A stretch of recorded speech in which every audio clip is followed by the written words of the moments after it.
الحمدللہ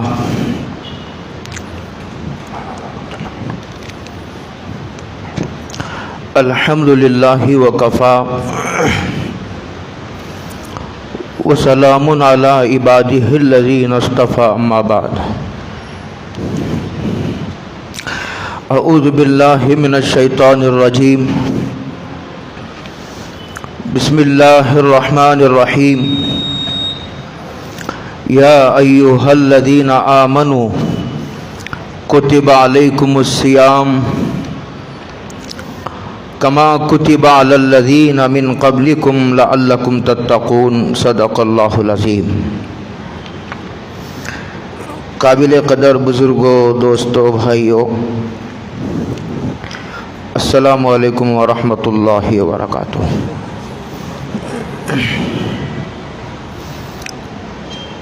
قرآن مجید میں روزوں کا ذکر ہے اور ہر چیز کا ذکر قرآن مجید میں ہونا ضروری نہیں ہے۔ بعض لوگ ہر چیز کے لیے قرآن مجید سے دلیل پوچھتے ہیں کہ کہاں ہے قرآن مجید میں، داڑھی کا ثبوت کہاں ہے قرآن مجید میں، روزے کی تفصیلات کہاں ہیں قرآن مجید میں۔ قرآن مجید بھی وہی ہے، حضرت رسول اللہ صلی اللہ علیہ وسلم پر جو احادیث نازل ہوئی وہ بھی وہی ہیں، اور پھر صحابہ اگر کسی بات پر متفق ہو گئے جس کو اجماع کہتے ہیں وہ بھی دلیل ہے۔ اور اسی طرح قرآن مجید میں یا حدیثوں میں کوئی مسئلہ بیان کیا گیا اور اس کی لاجک بیان کی گئی۔ مثال کے طور پر یہ کہا گیا کہ شراب حرام ہے۔ کیوں حرام ہے؟ کہ اس لیے کہ اس میں نشہ ہے۔ جب آدمی نشے میں مست ہو جاتا ہے تو پھر بیٹی اور بیوی میں بھی فرق نہیں کر پاتا۔ اب جہاں جہاں بھی یہ نشہ پایا جائے گا وہ چیز حرام ہو جائے گی۔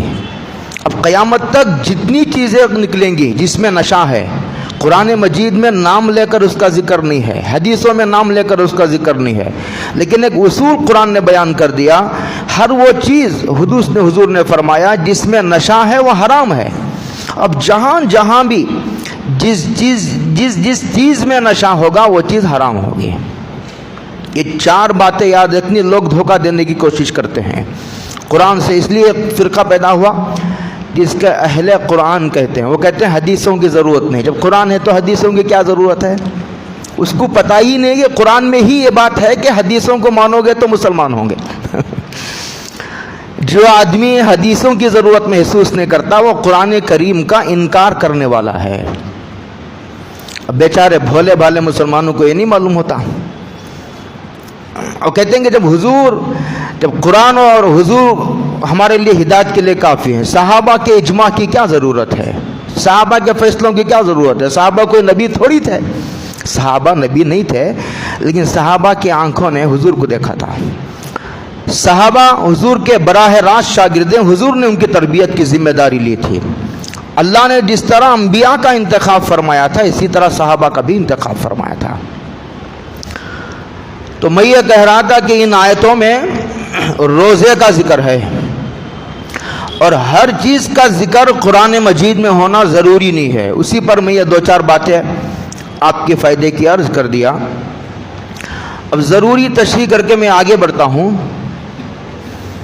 اللہ تعالیٰ کہتے ہیں یا ایھا الذین آمنوا، ایمان والو، خطاب ایمان والوں سے ہے، اس لیے کہ عبادتوں کا جو خطاب ہوتا ہے، عبادات بجا لانے کا جو حکم ہوتا ہے وہ ایمان والوں کو دیا جاتا ہے۔ کافروں کو تو یہ کہا جاتا ہے کہ ایمان لاؤ، اور ایمان والوں کو یہ کہا جاتا ہے کہ عبادت کرو، اور جو ایمان ہی نہیں لایا اسے کیوں کہیں گے کہ نماز پڑھو، روزہ رکھو؟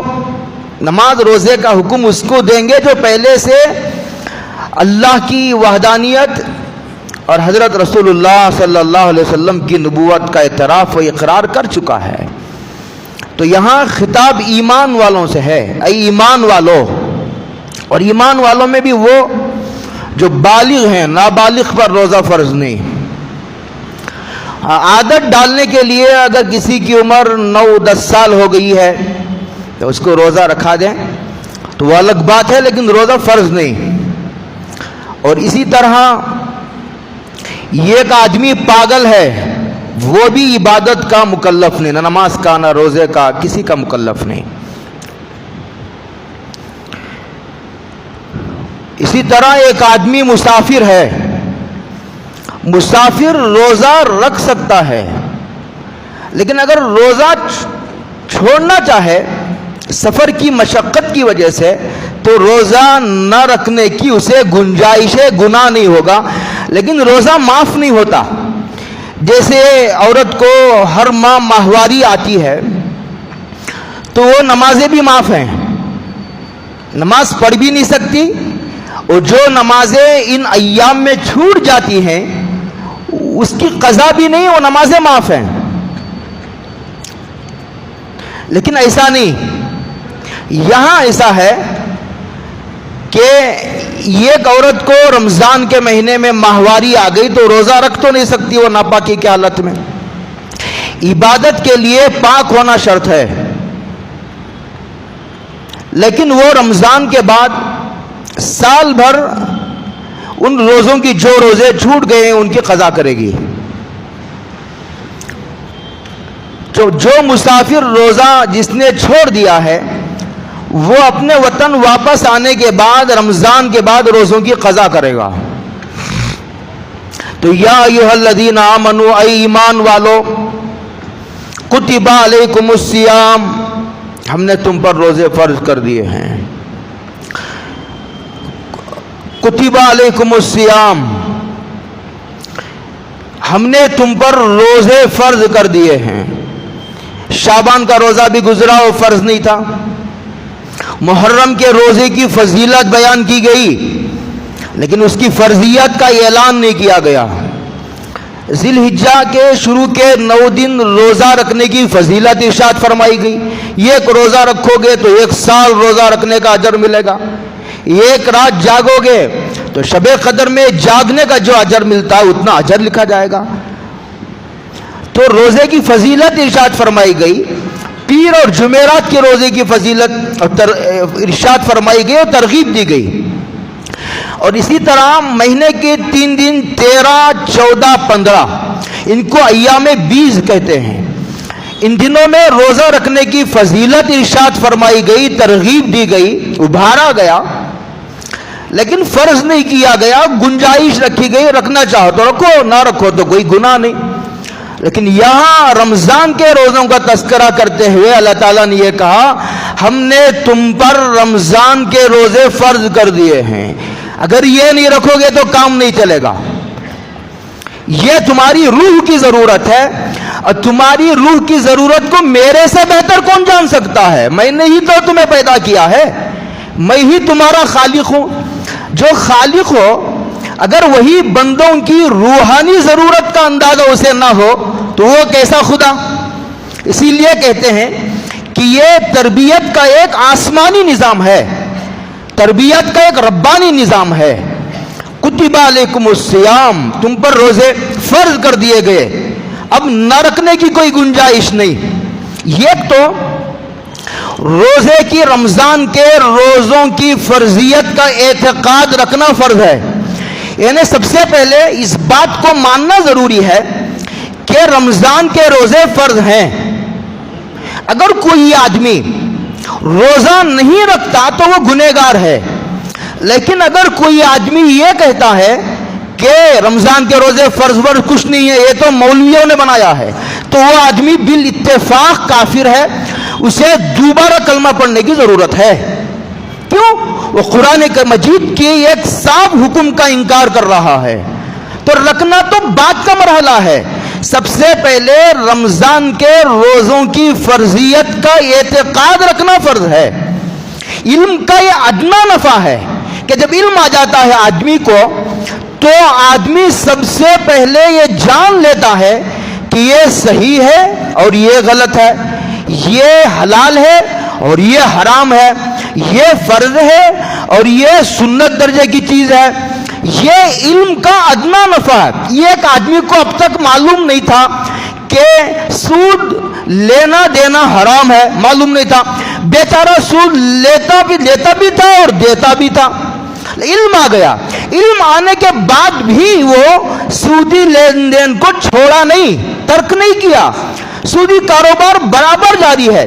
لیکن علم آنے کے بعد اتنی تبدیلی آئی، اتنا فرق آیا، علم کے بعد اس کو اتنا نفع ہوا کہ اب سود لیتا تو ہے لیکن حرام سمجھ کر لیتا ہے۔ حرام کو حرام سمجھنا، حلال کو حلال سمجھنا، یہ مومن ہونے کے لیے ضروری ہے، یہ ایمان کا تقاضا بھی ہے اور مومن ہونے کے لیے شرط کا درجہ رکھتا ہے۔ یہ ایک آدمی اللہ کے حرام کردہ چیزوں کو حلال سمجھ رہا ہے، حلال کو وہ حرام بنا حرام سمجھتا ہے، تو پھر وہ مومن نہیں ہے۔ اللہ کے حلال کو حلال، حرام کو حرام سمجھنا ضروری ہے، یہ علم کا ادنا نفع ہے۔ یا ایھا الذین آمنوا، میں کہا کرتا ہوں ہمیشہ، یہ کتب علیکم الصیام کو سمجھانے کے لیے اس کی مثال ایسے سمجھو کہ چھوٹا بچہ ہے، دوائی پینا اس کے لیے ضروری ہے اور پینا نہیں چاہتا، روتا ہے، چیختا ہے، چلاتا ہے، واویلا مچاتا ہے، قابو میں ہی نہیں آتا، پکڑتے ہیں اور بھاگ جاتا ہے چھڑا لے کر اور الٹ پلٹ ہو رہا ہے۔ اب کیا کرتے ہیں، دو آدمی پیر پکڑ کر کے زبردستی بچے کو دوائی پلاتے ہیں۔ کیوں؟ اس لیے کہ دوائی پینا ضروری ہے اور بچے کو دوائی کی ضرورت کا شعور نہیں ہے۔ یہی حال اللہ کی کمال شفقت ہے، اللہ کی بہت بڑی مہربانی ہے کہ جو ہماری ضرورت تھی اس میں اختیار نہیں دیا، فرض کر دیا کہ چاہو نہ چاہو، تمہارا دل چاہے تو بھی رکھنا پڑے گا، تمہارا دل نہ چاہو تو بھی رکھنا پڑے گا۔ اس کو کہا کتب علیکم الصیام، ہم نے تم پر روزہ فرض کیا۔ روزہ کہتے ہیں کھانے سے رک جانا، صبح صادق صبح جب ہوتی ہے، جب اذان فجر کا وقت ہو جاتا ہے، اس وقت سے لے کر سورج کے ڈوبنے تک کھانے سے بچ جانا، پینے سے رک جانا، دو ہو گئے، بیوی سے ملاقات سے رک جانا، ان تین چیزوں سے رکنے کا نام روزہ ہے۔ ہاں، ہر وہ چیز جسے غذا کے طور پر استعمال کیا جاتا ہے اس سے بھی رک جانا، ہر وہ چیز جسے دوائی کے طور پر استعمال کیا جاتا ہے اس سے بھی رک جانا، اس کو کہتے ہیں صوم، سیام، کتب علیکم الصیام۔ کہتے ہیں روزہ اس امت کی خصوصیت نہیں ہے، ہم نے یہ ہر امت کی ضرورت رہی ہے، ہر امت پر ہم نے اسے فرض کیا ہے، لہذا کوئی مشکل بھی نہیں ہے۔ مشکل ہوتا تو ہم اسے ترمیم بھی کر دیتے یا نظام بدل دیتے یا روزوں کی تعداد کو گھٹا دیتے، لیکن ہم آزما چکے ہیں پہلی امتوں پر اسے، اس لیے جب آزما چکے، ہم تجربہ کر چکے، تو اب آپ کو بھی آسان سمجھنا چاہیے اسے۔ کسی چیز کو آسان سمجھ جانے سے پھر اس کام کا کرنا بہت آسان ہو جاتا ہے۔ جب آدمی سوچ لیتا ہے اور سمجھ لیتا ہے کہ یہ چیز مشکل ہے تو پھر جو ہے آدمی کتراتا ہے اور آدمی جو ہے اسے بچا لانے میں جو ہے وہ جی چراتا ہے۔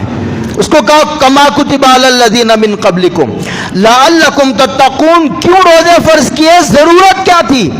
کہتے ہیں کہ اس لیے نہیں کہ بھائی تم کو بھوکا رکھانا ہے، اس لیے نہیں کہ ہمارے پاس راشن کا اسٹاک ختم ہو گیا ہے، نہ یہ نہیں، کہتے ہیں لعلکم تتقون، تاکہ روزے میں کیا ہوتا ہے کہ آدمی ایک لمبی مدت صبح صادق سے لے کر غروب آفتاب تک حلال چیزوں سے رک جاتا ہے، کھانا حلال، پینا حلال، شادی کے بعد بیوی سے ملاقات کرنا حلال۔ اللہ کے حکم کی وجہ سے جب ایک آدمی حلال چیزوں سے رکنے کی اسے عادت پڑ جاتی ہے تو پھر رمضان کے بعد حرام سے رک جانا اس کے لیے آسان ہو جاتا ہے۔ اگر آدمی ڈھنگ سے روزہ رکھے تو روزے کی یہ برکت ہے، روزے کا یہ اثر ہے، اور یہ اثر قرآن نے اللہ نے بیان فرمایا ہے۔ جس نے روزہ فرض کیا ہے، جس نے ہم کو پیدا کیا ہے، وہی روزے کے یہ کمپنی ایک دوائی بناتی ہے، تو وہ کمپنی کو معلوم ہے کہ اس دوائی کا اثر کیا ہے۔ اسی طرح روزہ فرض کرنے والے کو خوب اندازہ ہے کہ روزے کا اثر کیا ہے۔ کہتے روزے کا اثر یہ ہے کہ انسان کے اندر اللہ تعالیٰ کا خوف پیدا ہوتا ہے، اور یہ خوف اللہ کی نافرمانی سے بچاتا ہے۔ بیانات نہیں بچاتے انسان کو، بیانات نہیں بچاتے، مطالعہ گناہوں سے نہیں بچاتا۔ یہ مطالعے اور بیانات کے نتیجے میں آدمی جو عمل کرتا ہے، اس عمل کی وجہ سے جو تقوی پیدا ہوتا ہے، وہ تقوی اندر سے ایک طاقت ہے، وہ ایک باطنی حقیقت ہے۔ تقوی وہ نظر نہ آنے والی چیز ہے، لیکن ہے ایک طاقت۔ کہتے ہیں وہ چیز اندر سے روکتی ہے آدمی کو، وہ ایک بریک ہے، بریک طاقت ہے۔ گاڑی 120 کی رفتار پر جا رہی ہے اور اندر بریک لگا دیا، فوراً جہاں تھا آدمی 1 انچ گاڑی آگے پیچھے نہیں ہوتی، رک جاتی ہے گاڑی۔ یہ ایک طاقت ہے بریک کی۔ اسی طرح تقوی ایک طاقت ہے اندر کی، ہاں، اور جس کو اللہ نے روح کی آنکھیں دی ہے، دل کی آنکھیں عطا فرمائی ہے، جس کا اندر کا انسان زندہ ہو گیا، جسے روح کہتے ہیں، وہ اندر کے انسان کو دیکھتا ہے۔ اور یہی فائدہ ہے مشائخ بزرگوں کے پاس جانے کا، کہ وہاں جانے کے بعد وہ اندر کا انسان اندر کے انسان کو دیکھتا ہے، تو وہ فیصلہ کرتا ہے کہ اس کے اندر کیا بیماریاں ہیں۔ اس روح پر، وہ روح جو ہے جس کو روح کہا جاتا ہے، وہی انسان ہے۔ یہ جو ہم کو نظر آ رہا ہے انسان، یہ در حقیقت انسان نہیں ہے۔ اس روح کو بسانے کے لیے انسانی ڈھانچہ بنایا گیا ہے۔ یہ کار ہے، ایک ہے کار، اور ایک ہے کار چلانے والا۔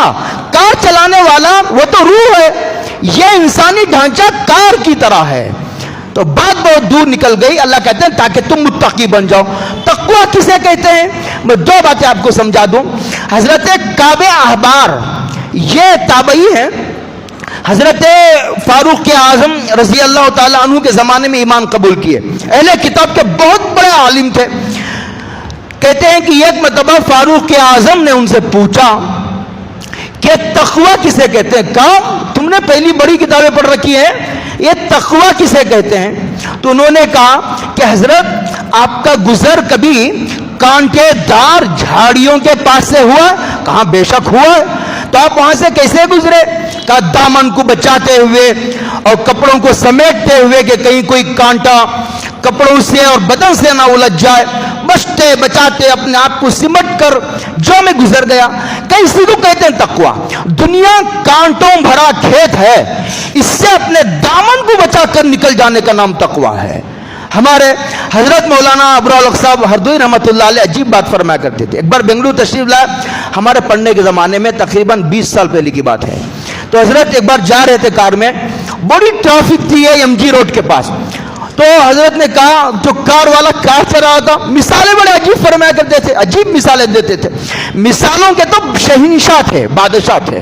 اور بزرگوں کے ذہنوں میں قرآن و حدیث کو سمجھانے کے لیے مثالیں نازل بھی کی جاتی ہیں، القاء کی جاتی ہیں، جس سے جو کام لیا جاتا ہے اس کو، اس لائن کے راز اس پر کھولے جاتے ہیں۔ یہ اللہ کی سنت ہے۔ تو حضرت نے کہا کہ کار چلانے والا کیسے ٹریفک سے بچتے ہوئے کہ کہیں کسی آدمی کو نہ ٹکرا جاؤں اور کسی کار سے گاڑی سے ٹکر نہ لگ جائے، اس طرح بچتے بچاتے نکل جاتا ہے۔ حضرت فرماتے اسی کو کہتے ہیں تقوی، کہ ایک آدمی دنیا کے بازار میں آیا ہے تو وہاں اسے بازار میں ہی رہنا ہے، یہ نہیں کہ بیوی بچوں کو چھوڑ کر جنگل نکل جاؤ، اس کا نہ حکم ہے اور نہ اس کی ترغیب ہے۔ بلکہ اہل کتاب کا تذکرہ کرتے اللہ نے کہا کہ ان عیسائیوں نے رہبانیت کا طریقہ اختیار کیا، ہم نے رہبانیت کو ان پر فرض نہیں کیا تھا۔ ہم نے تو یہ کہا ہر نبی کو بیوی بچوں والا بنایا، خاندان والا بنایا، ان کی بیویاں بھی تھیں، ان کے بچے بھی تھیں۔ وَجَعَلْنَا لَهُمْ أَزْوَاجًا وَذُرِّيَّةً، یہ قرآن مجید نے وضاحت کی۔ تو کہا انہوں نے یہ کہا ہم کو رہنا اسی شہر میں ہے، اسی دنیا میں ہے، کاروبار بھی کرنا ہے، لیکن ہم کو کرنا کیا ہے؟ ہم کو بچتے بچاتے، جیسا ٹو ویلر چلانے والا کیسے بچتے بچاتے ٹریفک میں سے نکل جاتا ہے، کسی کو دھکا بھی نہیں لگتا، کسی کو ٹچ بھی نہیں کرتا، نکل جاتا ہے۔ کیسے آدمی کانٹوں سے اپنے آپ کو بچا کر نکلتا ہے، اسی کو کہتے ہیں تقوی. ایک عبید اللہ حرار بہت بڑے تاجر تھے, اللہ کے ولی تھے. کہتے ہیں کہ ایک شوہر نے کہا, اس کی بیوی تھی, بڑی خوبصورت تھی ایک آدمی کی. ایک مرتبہ وہ بن سور کر آئی تو شوہر نے کہا کہ تم سب کو بہکا سکتی ہو لیکن عبید اللہ احرار کو تم نہیں بہکا سکتی. کہا کہ آج اس کو میں بہکار کر کے رہوں گی. خیر وہ وہاں گئی تو کیا دیکھتے ہیں کہ حضرت بیٹھے ہوئے ہیں. یہ عورت گئی بن سور کر, نہایت خوبصورت, اور اپنا پورا زور لگا دیا اس نے بہکانے کے لیے. حسن کا تماشا ہے. حضور نے حدیث میں فرمایا کہ میں نے میرے بعد, ابو داؤد کی روایت ہے, ما ترکت بعدی فتنتن اضر علی الرجال من النساء, عورتوں کے فتنے سے زیادہ سخت فتنہ کوئی نہیں چھوڑا. سب سے سخت فتنہ عورتوں کا ہے. شیطان کا سب سے طاقتور, سب سے آخری جو حربہ اور حملہ ہے وہ عورتوں کے ذریعے ہوتا ہے. اکثر لوگ اس میں بہک جاتے ہیں. تو خیر پورا زور لگا دیا, چلے گئے. حضرت اپنا کام کرتے رہے, دیکھا تک نہیں. اس کے بعد پھر دوسرے دن پھر آئی, پورا زور لگا دیا, ہار مان کر کے چلی گئی. حضرت اپنے کام میں لگے رہے. جب تیسرے دن آئی تو حضرت نے کہا ڈرتی نہیں ہو, اللہ کا خوف نہیں ہے تمہارے دل میں, یہ تمہاری خوبصورتی جہنم کے آگ میں جلے گی. حضرت نے اس کو حدیث سنائی اور جلال میں آ گئے. تو اس کو کہتے ہیں تقوی. دنیا ایڑی چوٹی کا زور لگائی ہوئی ہے, چاروں طرف بدکاری کے, بے حیائی کے دروازے کھلے ہوئے ہیں. اب یہ حکم نہیں ہے کہ آدمی یہ شہر چھوڑ کر جنگل میں جا کر کے جھوپڑی بنا کر کے رہنے لگے. نہیں, ایسی طاقت اپنے اندر پیدا کر لے کہ شیطان پورا زور لگا دے تو شیطان اپنے منصوبے میں کامیاب نہ ہو سکو. یہ ہے تقوی. اگر کوئی آدمی بچنا چاہے تو اللہ بچا دیتے ہیں, اگر کوئی آدمی بچنا نہ چاہے تو پھر پوری دنیا کے درویش مل کر کے اسے نہیں بچا سکتے. یہ ہے تقوی, اختیاری عمل ہے. لوگ سمجھتے ہیں کہ تقوی کا مطلب یہ ہے لڑکی نظر آئے تو آنکھیں خود بخود بند ہو جائے, آدمی نامرد ہو جائے. یہ نہیں ہے تقوی. تقوی یہ ہے کہ آدمی کی صحت بھی ہو اور پوری قوت بھی آدمی کے اندر ہو, لیکن اس کے باوجود تقوی کے اندر کی قوت اسے کنٹرول کر رہی ہو. یہ روزے کا نفع ہے. ہاں, اس کو کہتے ہیں لعلکم تتقون. آگے میں نے کہا تھا ایام معدودات, انہی تشریح میں گزشتہ بھی وقت ہوا تھا, ہو سکتا ہے کہ آج بھی پوری نہ ہو. ایام معدودات کہتے ہیں یہ ہمارا نظام, یہ اللہ کہتے ہیں یہ روزے ہماری علم کے مطابق تمہیں 1 مہینہ رکھنے ہوں گے. 1 مہینہ رکھو گے تو تمہارا نفس کا زور ٹوٹے گا, اور یہ مہینے رمضان ہی میں رکھنے ہیں. 1 مہینہ رکھنا ضروری ہے اور رمضان ہی میں رکھنا ضروری ہے. شوال میں رکھیں گے تو ہم نہیں مانیں گے, اس لیے کہ ہر وقت کا بھی اثر ہوتا ہے, وقت کا بھی ایک اثر ہوتا ہے. تو ایام معدودات, اور چند گنے چنے ہی تو روزے ہیں. 29-30 دن روزے رکھنا سال میں کیا مشکل ہے, کوئی 6 مہینے کے روزے تھوڑی ہیں. ایام معدودات. آگے فرمایا فمن کانا منکم مریضا, تم میں جو مریض ہو, اتنا مریض کہ وہ روزہ رکھ ہی نہیں سکتا, اسے روزہ نہ رکھنے کی گنجائش ہے. جب صحت ہو جائے روزہ رکھے. اسی طرح حامل عورت کا بھی یہی مسئلہ ہے. ایک عورت دودھ پلانے والی ہے, اس کا بھی یہی مسئلہ ہے. اور ایک آدمی سفر پر ہے, وہ روزہ نہ رکھنا کوئی ضروری نہیں, رکھ سکتا ہے تو رکھے الحمدللہ, نہ رکھنا چاہے تو گنجائش دی گئی ہے. نہ رکھنا کوئی واجب و فرض نہیں. جیسے ایک آدمی فلائٹ میں سفر کر رہا ہے, 2 گھنٹے میں اپنی منزل پر پہنچ جائے گا, اے میں سفر کر رہا ہے تو گنجائش تب بھی حاصل ہے. لیکن اگر روزہ رکھنا آسان ہے, جب ساری دنیا مر رہی ہے تو مرنا بھی آسان ہے. جب نہیں دیکھتے زلزلہ آتا ہے تو لاکھوں لوگ 2-2 منٹ میں زمین کے نیچے ہو جاتے ہیں. سب ساری دنیا مر رہی ہو تو مرنا بھی اچھا لگتا ہے.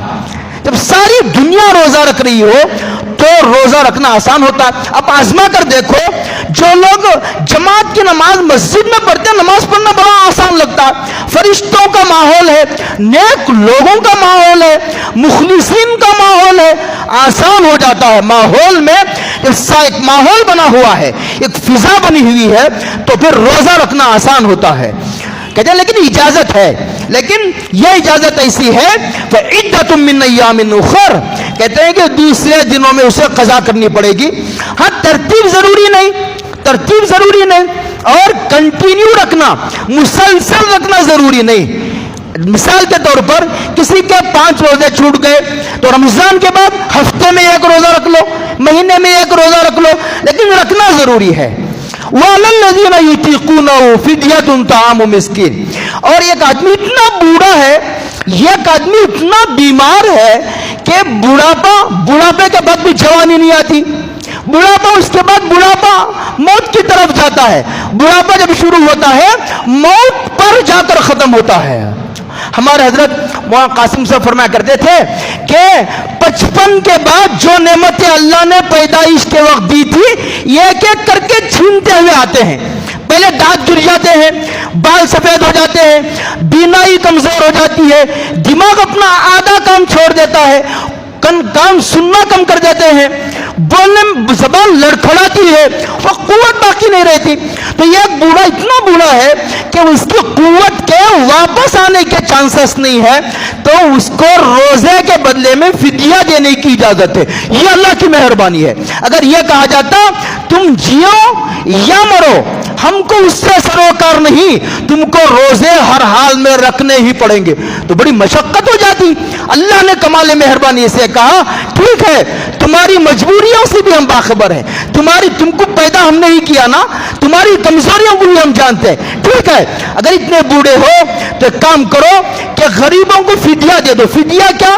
2.25 کلو گیہوں کی قیمت, 1 روزہ چھوڑنے کا یہی فدیہ. اگر کوئی آدمی کی ذمہ قضا نمازیں ہیں تو وہ 1 نماز کے بدلے میں بھی 2.25 کلو گیہوں یا اس کی قیمت دے گا. اور اسی طرح صدقہ فطر کا بھی یہی, صدقہ فطر, نماز کا فدیہ, روزے کا فدیہ, تینوں کا ایک حکم ہے. وَعَلَى الَّذِينَ يُطِيقُونَهُ فِدْيَةٌ طَعَامُ مِسْكِينٍ فَمَنْ تَطَوَّعَ خَيْرًا, 2.25 کلو کے بجائے ایک آدمی 5 کلو گیہوں کی قیمت دیتا. سبحان اللہ, جتنا گڑ ڈالو گے اتنا میٹھا زیادہ ہوگا. فَمَنْ تَطَوَّعَ خَيْرًا فَهُوَ خَيْرٌ لَهُ, آگے فرمایا وَأَن تَصُومُوا خَيْرٌ لَكُمْ إِن كُنتُمْ تَعْلَمُونَ. لیکن یاد رکھو, صدقہ دینے سے پہلے سوچ لو کہیں فرضی کمزوری نہیں ہے. کمزور تو نہیں, لیکن اپنے کو کمزور سمجھ لیا ہے. کمزور بتا کر کے مخلوق کو بتا سکتا ہے, اس کو کیا بتاؤ گے جو حقیقت کو جانتا ہے. کہتے ہیں یاد رکھ لو کہ صدقے اور روزے دونوں کو کمپیئر کرو تو روزہ رکھنے کا نفع زیادہ ہے. اللہ اکبر. فدیہ کا نفع اپنی جگہ, روزے کا نفع اپنی جگہ. آگے فرمایا شہر رمضان الذی انزل فیہ القرآن, یہ جو رمضان کا مہینہ ہے, یہ مہینہ, اس مہینے میں اللہ نے قرآن مجید کو نازل کیا ہے. تمام آسمانی کتابیں تقریباً اسی رمضان کے مہینے میں نازل ہوئی. حضرت ابراہیم علیہ السلام پر بھی کتابیں اسی مہینے میں نازل ہوئی. تو میں یہ کہہ رہا تھا قرآن کریم کے نازل ہونے کو بتا کر کے اس کی عظمت کو پھر یاد دلایا جا رہا ہے. مہمان آنے والا رمضان, یہ کتنا بڑا مہمان ہے, اس کی کیا پوزیشن ہے, اس کی کیا عظمت ہے, اور جو اس کی کیا بڑائی ہے, اس کی مارکیٹ میں کیا ویلیو ہے. اگر وہ نہ بتایا جائے تو لوگوں کے دل میں عظمت نہیں پیدا ہوگی. بتانا پڑتا ہے جو مہمان آ رہا ہے وہ کتنی عظمتوں والا ہے, وہ کتنی برکتوں والا ہے, وہ کتنی رحمتوں والا ہے. گویا مہمان کا تعارف کرایا جا رہا ہے. اس مہینے میں قرآن مجید کو نازل کیا گیا ہے. اسی لیے حضرت جبریل حضور کے ساتھ دور کرتے تھے. قرآن مجید کا دور جب آخری سال تھا حضور کا زندگی کا, اس سال جبریل نے 2 مرتبہ دور کیا تھا. اسی لیے حفاظ رمضان المبارک میں رمضان کا دور کرتے ہیں, ایک دوسرے کو سناتے ہیں, اور رمضان میں قرآن جلدی بھی یاد ہوتا ہے. عجیب اللہ تعالیٰ کی مہربانی ہوتی ہے, جلدی قرآن یاد ہو جاتا ہے. قرآن کریم کو مناسبت ہے. ہمارے بعض بزرگ ایسے ہیں جو رمضان میں روزانہ 2 قرآن پڑھتے ہیں. کتنے؟ 2 قرآن. ہم تراویح میں بھی نہیں آتے. روزانہ 7 پارے, میں دور کی بات نہیں کرتا, ہمارے حضرت جی انعام الحسن صاحب رحمۃ اللہ علیہ کروڑوں برکتیں کرے ان پر, کہتے ہیں کہ روزانہ حضرت جو ہے وہ 40 پارے پڑھتے تھے. بنگلور میں کئی لوگوں کو میں ایسا جانتا ہوں ذاتی طور پر جو روزانہ 30 پارے پڑھتے ہیں, میں خود جانتا ہوں. 15 20 کا تو بہت سارے لوگ مل جائیں گے. ہمارے مفتی محمود صاحب تھے, رمضان کو ساری کتابیں ایک طرف, کتب خانہ بند, کتابوں کی طرف جاتے بھی نہیں تھے, صبح سے شام تک قرآن. حضرت شیخ زکریا صاحب کا تو دور مشہور ہے. تو خیر میں یہ کہہ رہا تھا, اگر آپ اتنا نہ کر سکو تو کم سے کم ایک پارہ ضرور پڑھو, ایک پارہ کم سے کم. قرآن کو اٹھا کر دیکھو تو صحیح, اس مہینے میں قرآن نازل ہوا ہے. کیا بدقسمت قوم ہے مسلمانوں کی کہ اتنی عظیم کتاب ہمارے درمیان موجود ہے جو اللہ کا کلام ہے, جو مخلوق نہیں, لیکن اس کے باوجود اس ناقدری کا یہ عالم ہے. سال ہو گئے, 10 سال ہو گئے, پڑھنا تو دور کی بات ہے, ہم نے کبھی قرآن مجید کو دیکھا تک نہیں. ایک بات اور کہتا ہوں, جن کو پڑھنا نہیں آتا وہ سرے اتنا تو کام شروع کر دے, قرآن کریم اچھا پڑھنے والے قراء ہیں, ان کو قرآن کریم کو سنے توجہ سے. قرآن کریم کا سننا بھی اپنے اندر ایک اثر رکھتا ہے. دل کا زنگ قرآن مجید کے پڑھنے سے دور ہوتا ہے, سننے سے دور ہوتا ہے. یہ اس کو قرآن کریم نے کہا. اس کے بعد قرآن کریم نے ایک بات اور کہی, وَإِذَا سَأَلَكَ عِبَادِي عَنِّي فَإِنِّي قَرِيبٌ. حضرت علامہ ابن کثیر ہے, بہت بڑے محدث ہیں, بہت طاقتور اور جلیل القدر مفسر ہیں. وہ کہتے ہیں کہ رمضان کا بیان چل رہا ہے, روزوں کا بیان چل رہا, بیچ میں لے آئے دعا کو. اس لیے لے آئے کہ حدیث میں ہے کہ افطار کے وقت میں جو ہے یہ دعا ضرور قبول ہوتی ہے. عجیب بات ہے کہ یہاں دعا کی قبولیت کا یہ اعلان ہو رہا ہے. ہم ہیں محتاج بندے, بے نیاز بادشاہ یہ اعلان کر رہا ہے, لیکن ہم افطاری کے چکر میں ایسے مست ہوتے ہیں ہمیں دعا کا موقع ہی نہیں ملتا. افطار کے وقت میں اہتمام سے ہم کو دعا کرنی چاہیے.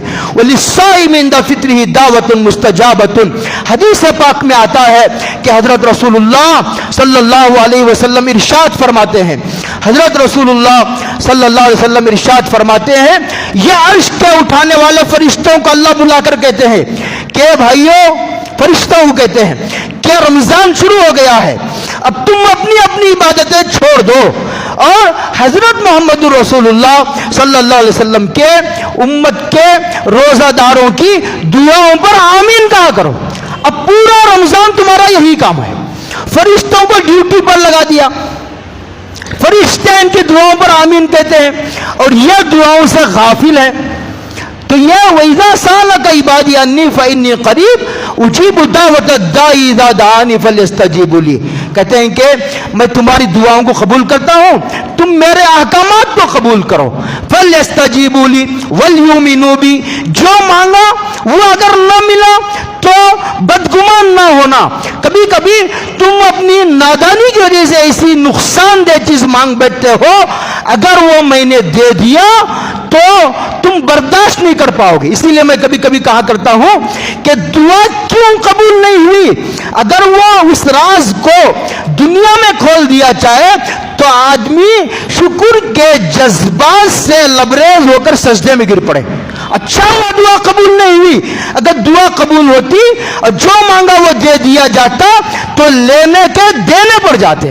اللہ عمل کی توفیق عطا فرمائے. اور بہت سارا تفصیلی مضمون باقی ہے انشاءاللہ, یار زندہ صحبت باقی. وآخر دعوانا الحمدللہ رب